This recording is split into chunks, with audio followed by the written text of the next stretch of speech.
le jour de la bataille de Uhud, le prophète sallallahu alayhi wa sallam fut blessé à la tête et une de ses incisives fut cassée. Il dit alors, comment un peuple blessant son prophète peut-il réussir? Allah révéla alors, Laysa laka minal amri shay. Tu n'as, ô Muhammad, aucune part dans l'ordre divin. Dans le même recueil, Abdullah ibn Umar radiyallahu anhuma rapporte qu'il a entendu le prophète sallallahu alayhi wa sallam dire, après s'être relevé de l'inclinaison dans la dernière unité de la prière du matin, ô Allah, maudit un tel et un tel, après avoir dit qu'Allah entende celui qui le loue, Seigneur à toi la louange. Sami Allahu liman hamidah, Rabbana wa lakal hamd. Allah révéla alors, Laysa laka minal amri shay. Tu n'as, ô Muhammad, aucune part dans l'ordre divin. Dans une autre version, il est rapporté que le prophète sallallahu alayhi wa sallam a invoqué Allah contre Safwan ibn Umayyah, Suhayl ibn Amr et Al-Harith ibn Hisham. C'est alors qu'Allah révéla, Laysa laka minal amri shay. Tu n'as, ô Muhammad, aucune part dans l'ordre divin. À travers tous ces hadiths, premièrement, on voit qu'ils indiquent qu'Allah nie le fait que le prophète sallallahu alayhi wa sallam puisse posséder quoi que ce soit de son royaume.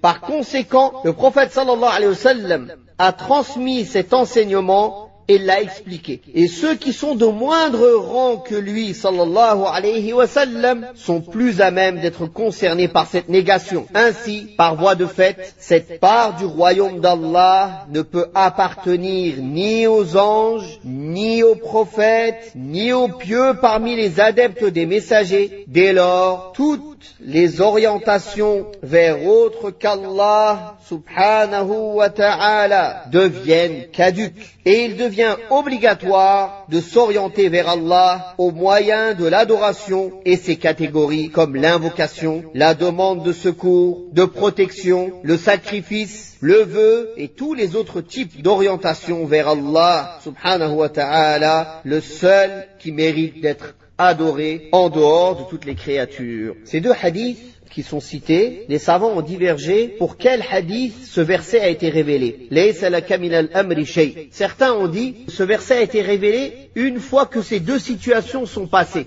Et d'autres ont dit en réalité le verset a été révélé deux fois. Une fois pour la première situation et une autre fois pour la deuxième situation.